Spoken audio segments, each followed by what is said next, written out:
Question number 5, जैसा कि आपको बोर्ड पर दिख रहा होगा कि क्वेश्चन नंबर 5 के अनुसार इसमें ABC एक ट्रायंगल दिया गया है और DAB का मिड पॉइंट है, EBC का मिड पॉइंट है और F जो है AC का मिड पॉइंट है। तो इसको हम लोग लिख लेते हैं कि D is mid point of AB, E is midpoint of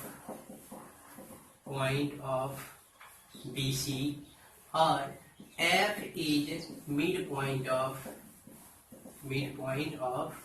AC। तो मेरे समझ से जो भी प्रॉब्लम में दिया हुआ हो उसको जरूर ही लिख लेना चाहिए। एक अच्छा आंसर के लिए जो कुछ भी आपको प्रॉब्लम में दिया गया है उसके बारे में शॉर्ट में पहले लिखिए, फिर उसके बाद आपको क्या फाइंड करना है, इसमें फाइंड करना है या प्रूफ करना है। इसमें आपको प्रूफ करना है कि ट्रायंगल DEF और triangle area of triangle DEF और एरिया ऑफ ट्रायंगल ABC का रेशियो आपको निकालना है। तो इस प्रॉब्लम को सॉल्व करने के लिए हम लोग चले जाते हैं क्लास 9 में। क्लास 9 में हम लोग पढ़े हुए हैं मिड पॉइंट थ्योरम।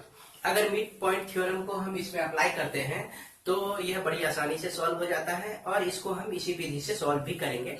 क्योंकि आप क्लास 10 में बेसिक प्रोपोर्शनलिटी थ्योरम जो पढ़े हुए हैं, बेसिक प्रोपोर्शनलिटी थ्योरम के आधार पर हम बड़ी आसानी से मिड पॉइंट थ्योरम को सॉल्व कर सकते हैं। हमको लगता है कि अगर याद होगा तो उसका स्टेटमेंट इस तरह से था। चलिए हम लोग देखते हैं मिड पॉइंट थ्योरम का statement. The mid point theorem, the line segment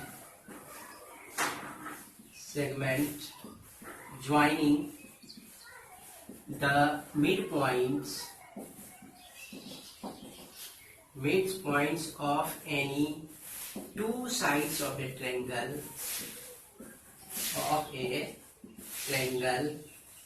is parallel to third side and half of it।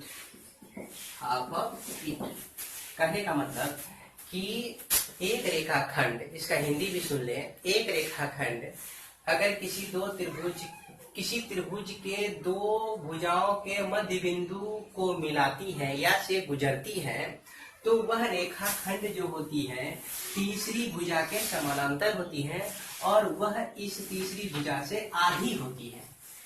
तो इसलिए यहाँ पर देख रहे हैं D और F मिड पॉइंट है, तो निश्चित रूप से इस थ्योरम के आधार पर हम लिख सकते हैं DF पैरेलल टू BC। अब यदि यह DF पैरेलल टू BC है, इसको हम चाहें तो ऐसे भी लिख सकते हैं DF पैरेलल टू BE लिख सकते हैं, BE लिख सकते हैं। अब चूंकि आप यहाँ पर एक कॉन्सेप्ट को समझिए, अगर मान लीजिए कि किसी घर का दो दीवार वर्टिकल खड़ा है, ग्राउंड लेवल पे वर्टिकल खड़ा है, उसमें से एक दीवार आधा टूट भी जाए तो आधा जो दीवार बच जाता है आपका वो भी तो वर्टिकल रहता है, वो ये नहीं कि आप किसी एंगल से मुड़ जाता है। तो इसी तरह से ये अगर साइड इस साइड के पैरेलल है तो इसका आधा साइड भी इसके पैरेलल हो जाएगा। उसी तरह से हम लोग यहाँ पर भी देख सकते हैं कि और इसमें जो कहा गया कि इसके आधा होता है तो इसको, इस रिजल्ट को हम लिख सकते हैं DF इक्वल टू BC/2 लिख सकते हैं। इसी तरह से अगर हम इस साइड को लें, E और F को लें, E भी मिड पॉइंट है और F भी मिड पॉइंट है, तो EF जो साइड होगा यह AB के पैरेलल हो जाएगा। तो इसको भी लिख सकते हैं हम लोग EF पैरेलल टू AB हो जाएगा। उसके बाद इस EF को पैरेलल हम लिख सकते हैं, EF को पैरेलल लिख सकते हैं, BD के भी पैरेलल लिख सकते हैं। और उसके बाद इसमें एक रिजल्ट और है कि यह EF जो है यह हो जाता है हाफ ऑफ AB हो जाता है, AB का हाफ हो जाता है। इसी तरह से अब यदि हम D को मिड पॉइंट लें, E को मिड पॉइंट लें, चूंकि D और E मिड पॉइंट दिया हुआ है और इसमें हम मिड पॉइंट थ्योरम लगाना चाहें तो यह थर्ड साइड AC के पैरेलल हो जाएगा। तो DE को लिख सकते हैं हम पैरेलल टू AC लिख सकते हैं और DE को चाहे तो हाँ DE को और हाफ इंटू AC भी लिख सकते हैं। अब बीच बीच में इस तरह से लिख देने का मतलब क्या है मेरा, ये आप समझेंगे कि अब देखिए कि यह साइड जो है इस साइड के पैरेलल हो गया और यह साइड जो है इस साइड के पैरेलल हो गया। अगर a pair of opposite side, if the opposite sides of a quadrilateral are parallel, then they are parallelogram। तो निश्चित रूप से हम देख सकते हैं कि हमारा DBEF जो है एक पैरेललोग्राम बन जाता है। तो ऊपर के रिजल्ट से हम कुछ रिजल्ट को रिफाइन करके निकालते हैं। क्या निकालते हैं कि हम देख रहे हैं कि DF, अगेन हम लिखते हैं इसको DF पैरेलल टू BE, जैसा कि आप यहाँ देख पा रहे हैं यह BE के पैरेलल है। उसके बाद EF जो है आपका, ये EF पैरेलल टू BD है, पैरेलल टू BD है। तो निश्चित रूप से पैरेललो BEFD इज ए पैरेललोग्राम। जब यह पैरेललोग्राम हो गया तो पैरेललोग्राम की एक प्रॉपर्टी है क्या, इसका opposite sides, opposite angles equal होते हैं। तो हम इस पैरेललोग्राम में देखेंगे इस B का अपोजिट एंगल EF है, तो निश्चित रूप से angle B equal to angle F लिख सकते हैं। उसी तरह से हम क्या लिख सकते हैं, एंगल C जो है एंगल D के बराबर हो जाएगा। अब हम इसको भी तो पैरेललोग्राम प्रूव कर सकते हैं, क्योंकि ये इसके पैरेलल है, ये इसके पैरेलल है। तो निश्चित रूप से C equal to D, angle C equal to angle D। उसके बाद angle angle E equal to angle A हो जाएगा, angle E equal to angle A equal to angle E हो जाएगा। Therefore from the above three results, इस 3 result से हम लोग क्या देखते हैं कि triangle ABC similar to triangle E, चूंकि AE के बराबर है, BF के बराबर है F, और C जो है आपका D के बराबर है, यह D, ये दोनों ट्रायंगल आपका सिमिलर हो जाता है। जब दोनों ट्रायंगल सिमिलर हो गया तो इसका एरिया का रेशियो हम लोग निकालते हैं, area of triangle ABC bye area of triangle EFD।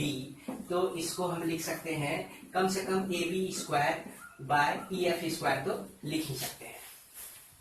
अब देखिए कि यहाँ जो हमारा AB है रिजल्ट 1 में, AB जो है EF के आधा है, यानी कि AB का आधा EF के बराबर है। इसका मतलब हो गया कि EF के जगह पे हाफ ऑफ AB रख सकते हैं, या AB के जगह पे 2 इंटू EF को रख सकते हैं। तो इस AB के जगह पे 2 इंटू EF को रख दिए, इसका स्क्वायर कर दिए, और यह EF का स्क्वायर। इस तरह से हम देखते हैं 4 EF का स्क्वायर बाय EF का स्क्वायर, ये दोनों वैल्यू का कट जाता है। कटने के बाद हमारा बच जाता है क्या, 4/1। इस तरह से हम देख रहे हैं कि इसका रेशियो 4:1 हो जाता है। यही हमारा आंसर होता है। आइए हम लोग देखते हैं क्वेश्चन नंबर 6 को।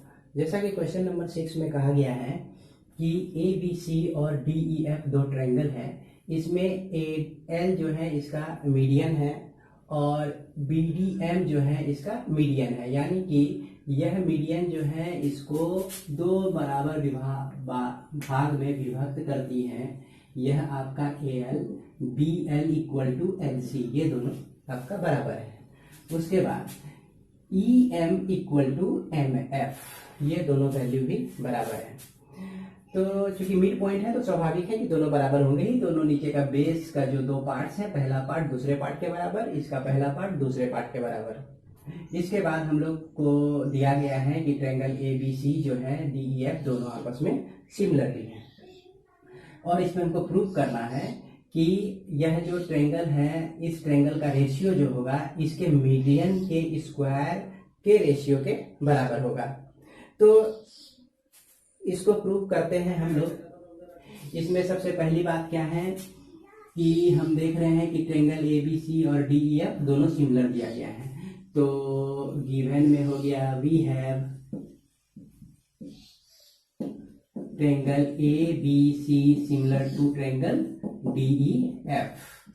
तो इस आधार पर हम क्या लिख सकते हैं, A B by D E equal to A B by D E B C by E F. ये आपका हो गया थेल्स थ्योरम के आधार पर। चूंकि जब दो ट्रायंगल सिमिलर हो तो उसके साइड्स भी प्रोपोर्शनल होते हैं, और इसको हम चाहें तो यह भी लिख सकते हैं ए सी बाय डी एफ लिख सकते हैं। लेकिन हम जान रहे हैं कि बी सी एल जो है इसका मिड पॉइंट है, तो इसमें हम A B by D E equal to 2 into B L लिख सकते हैं इसको, और ई एफ को 2 इंटू ई एम लिख सकते हैं, 2 इंटू ई एम लिख सकते हैं। तो ऐसा लिखने से हमको क्या फायदा होने वाला है, आप आगे देखेंगे, B L by E M and, तो एंगल यह बी जो है एंगल ई के बराबर है। क्योंकि दोनों ट्रायंगल जो है हमारा सिमिलर है, तो निश्चित रूप से एंगल ए एंगल डी के बराबर, एंगल बी एंगल ई के बराबर, एंगल सी एंगल एफ के बराबर। तो यहाँ पर हम एक उठाते हैं angle B equal to angle E, ये वैल्यू उठाते हैं। अब इसमें से हमको क्या करना है कि इस रिलेशन को हम ऑब्जर्व करते हैं। इस रिलेशन से हमको क्या मिलता है कि किसी भी दो ट्रायंगल, ये ट्रायंगल आपका ए बी एल और डी ई एम, ये दो ट्रायंगल में दो साइड्स का रेशियो इक्वल है, और एक इंक्लूडिंग एंगल जो है यह भी इक्वल है। तो निश्चित रूप से यह दोनों ट्रायंगल जो है आपका सिमिलर हो जाएगा। तो यहाँ पर A B L, triangle A B L similar to triangle D E M, ये दोनों ट्रायंगल आपका सिमिलर हो गया। जब सिमिलर हो गया तो हम लोग 6.6 थ्योरम पढ़े हुए हैं, इसमें हम जान रहे हैं कि the ratio of area of two similar triangle is equal to the ratio of square of their corresponding sides. तो इसको हम लिख सकते हैं कि area of triangle A B L by area of triangle D E M equal to A B square by D E square, A B square by D E square equal to B L square by E M square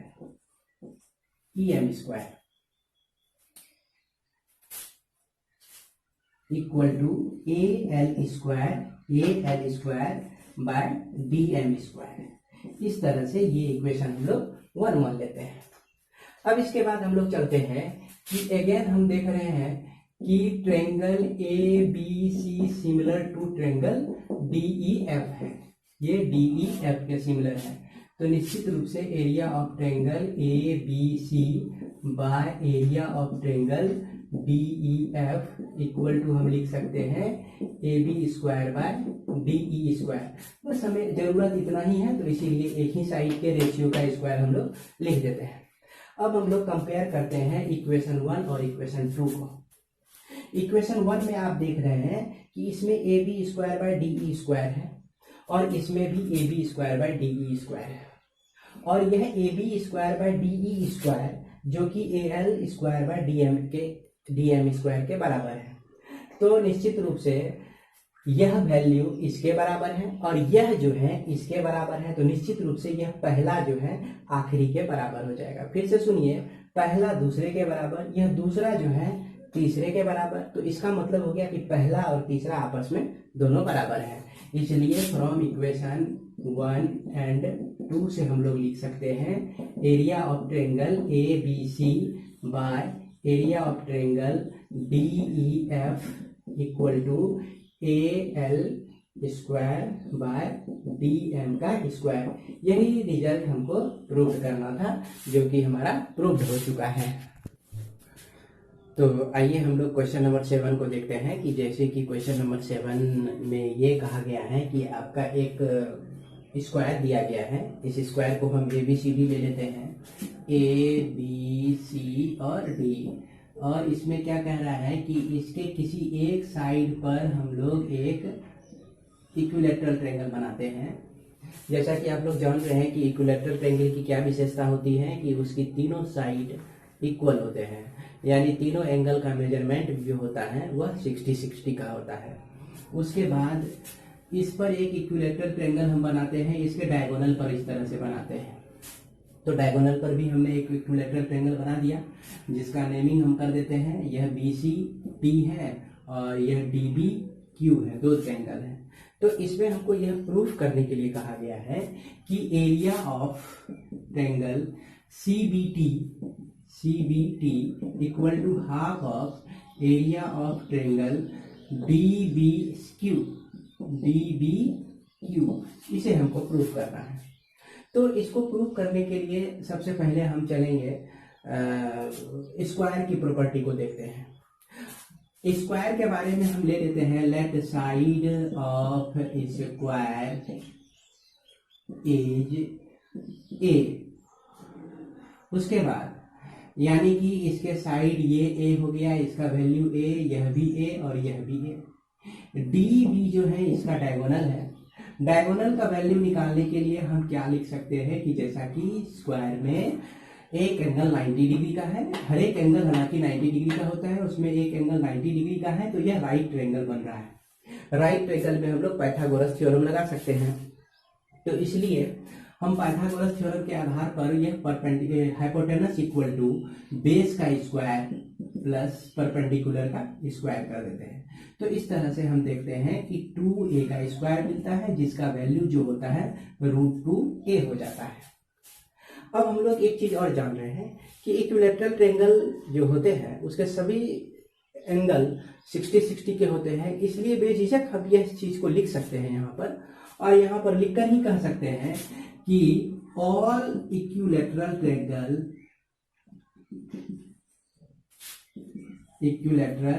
triangles are similar.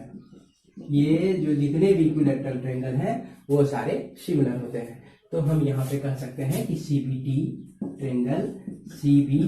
Similar to triangle DBQ। जब दोनों triangle similar हैं, तो जैसा कि जान रहे हैं कि इस चैप्टर में हम 6.6 थ्योरम को यूज करने जा रहे हैं। तो 6.6 थ्योरम के आधार पर हम क्या लिख सकते हैं, इसका रेशियो, एरिया का रेशियो। तो चलिए हम लोग लिखते हैं area of triangle CBT by area of triangle DBQ equal to, इसका साइड जो हो गया CB square by DB square equal to CB square by DB square. तो चलिए CB स्क्वायर चूंकि हम एक भी ले सकते हैं, इसमें कोई जरूरी नहीं है कि सारे साइड के रेशियो को हम ले ही।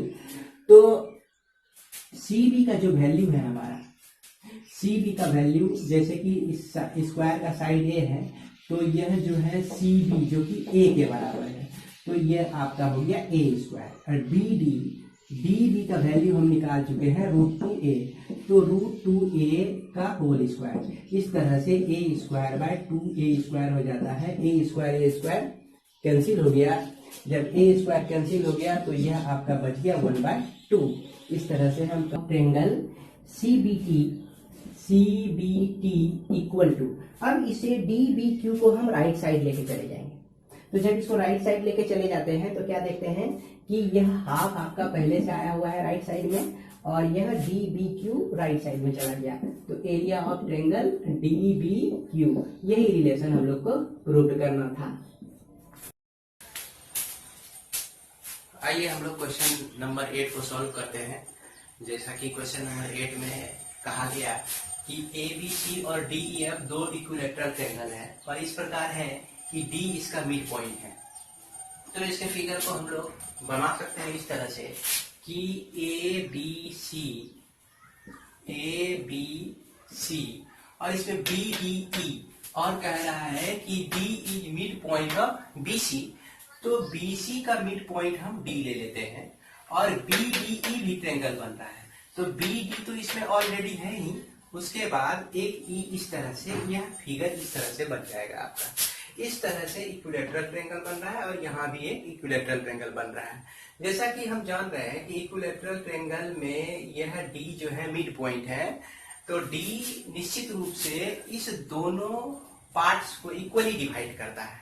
ये पार्ट्स और ये पार्ट इक्वल है, तो यहाँ पर हम यह लिख सकते हैं कि यह BD जो है आपका BC का आधा है, हाफ ऑफ BC है, और इसी को 2 into BD equal to BC भी लिख सकते हैं। एक बात हम लोग और जान रहे हैं कि इक्विलैटरल ट्रायंगल जो होते हैं वो सिमिलर ट्रायंगल्स होते हैं। तो इक्विलैटरल ट्रायंगल और इक्विलैटरल ट्रायंगल्स आर सिमिलर। तो जब हम यहाँ पर यह लिख सकते हैं कि ABC similar to triangle BDE, और इसमें कारण हम दे सकते हैं कि एज ऑल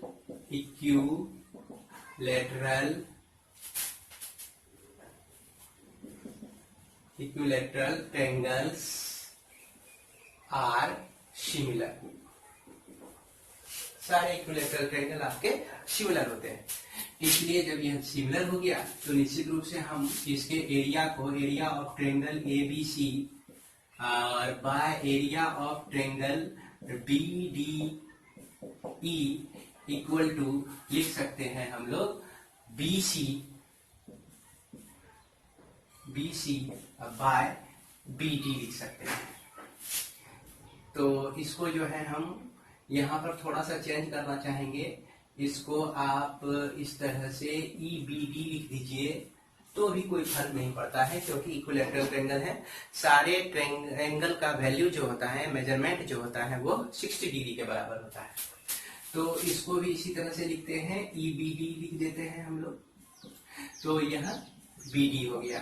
चूंकि हम देख रहे हैं कि BC equal to 2 into BD है, तो 2 इंटू BD रख देने से इसका स्क्वायर लिख सकते हैं, यहाँ भी स्क्वायर लिखेंगे, और यह BD का स्क्वायर हो गया।